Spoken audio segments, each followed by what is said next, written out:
রোগে আক্রান্ত 6 বছরের এক শিশুকন্যা। রোগের উপসর্গ দেখা গিয়েছিল 2.5 বছর বয়সে। এই ধরনের রোগ বিশ্বে প্রথম কোনো রোগীর মধ্যে দেখা গেল বলে দাবি করছেন চিকিৎসকরা। এসএসকেএম হাসপাতালে দীর্ঘদিনের চিকিৎসার পর স্বাভাবিক জীবনের ছন্দে ফিরছে বনগাঁর শিশুকন্যা। তবে থাকতে হবে নিয়মিত চিকিৎসায়। বিভিন্ন বেসরকারি হাসপাতালে ঘুরে মেলেনি সুরাহা, ছিল না সেই অর্থ। বনগাঁর বাসিন্দা নিয়ে আসে তার শিশু কন্যাকে। অবশেষে এসএসকেএম হাসপাতালের পেডিয়াট্রিক গ্যাস্ট্রোএন্টারোলজিতে হয় চিকিৎসা। ধরা পড়ে সে শিশু এক বিরল রোগে, অর্থাৎ মনোজেনিক আইবিডিতে আক্রান্ত। শুরু হয় চিকিৎসা, এখন সে সুস্থ জীবনের দিকে হাঁটছে। SPAT7 যে মিউটেশনটা আমরা আমাদের এই ছোট শিশুটার মধ্যে ডায়াগনোস করতে পেরেছি, এটা কিন্তু একটা আইবিডি রোগ বলা হয়, যেটা ইনফ্ল্যামেটরি বাউল ডিজিজ বা অন্ত্রের প্রদাহ।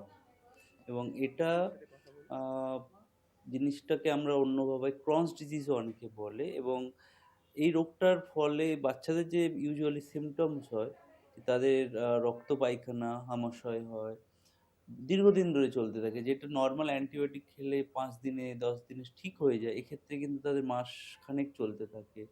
সঙ্গে শরীরে রক্তাল্পতা দেখা যায়, পেট ব্যথা করে এবং বাচ্চার যে গ্রোথ হওয়া উচিত সেই জিনিসগুলো হতে পারে না। এর যে ট্রিটমেন্ট, যে বায়োলজিক্যাল বা ইনফ্লিক্সিমা বলে একটা ইনজেকশন হয়, এটা ওরা এখানে এই হসপিটালে প্রতি মাসে বা 2 মাস অন্তরে একটা গ্যাপে আমাদেরকে এটা দেওয়া হয়, সেটা স্টার্ট করি।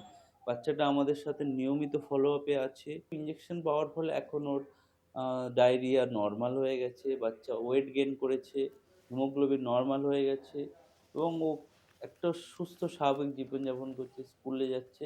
তো আমরাও খুশি, বাবা-মাও খুব খুশি। পৃথিবীতে এর আগে কোনোদিন হিউম্যানসে রিপোর্টেড হয়নি। 22 সাল থেকে অনেক প্রবলেম দেখা দিচ্ছিল, যেরকম পায়খানাতে ব্লাড আসতো।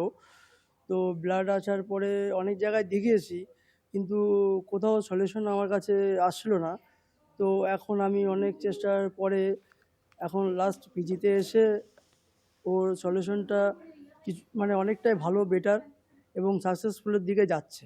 এই শিশুকন্যার চিকিৎসার জন্য প্রয়োজন ছিল অত্যাধুনিক অ্যান্টিবায়োটিক্স, বায়োলজিক্স যাকে বলে, অ্যাডভান্সড মেডিসিন। এবং সেই মেডিসিন, সেই চিকিৎসা বিনামূল্যে এই রোগী পরিবার পেল এসএসকেএম হাসপাতাল থেকে।